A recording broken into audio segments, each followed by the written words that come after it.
আজ 24শে ডিসেম্বর, বড়দিনের আগের দিন। কলকাতা বেশ ঠান্ডার চাদরে নিজেকে মুড়িয়ে ফেলেছে।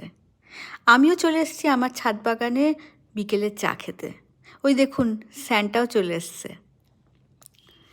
এবছর ফুল ফুটতে একটু দেরি হচ্ছে, কারণ গাছ লাগাতে একটু দেরি হয়েছিল। এই যে অনেক গাছ কুড়ি নিয়ে বসে আছে ফুল ফোটার অপেক্ষায়। এই গোলাপটা দেখুন, বেশ সুন্দর না রঙটা? আমার কিন্তু ভারী ভালো লাগে। চন্দ্রমল্লিকাগুলো কুড়ি মেলে ধরেছে, কিছু কিছু ফুটেছে, কিছু কিছু এখনও আধফোটা। বিকেলটা ছাদ বাগানে বেশ লাগে। আর এই ফুলটা দেখছেন, এই ফুলটা এবছর প্রথম লাগালাম।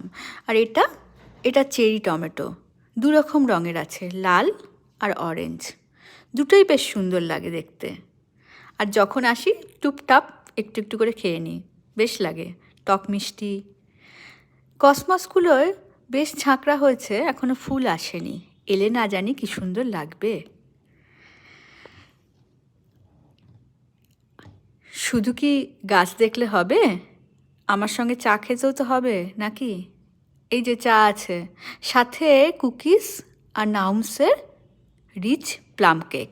বড়দিনের আগে জমিয়ে বড়দিনের সেলিব্রেশন। ভালো থাকবেন সবাই, আসি তাহলে।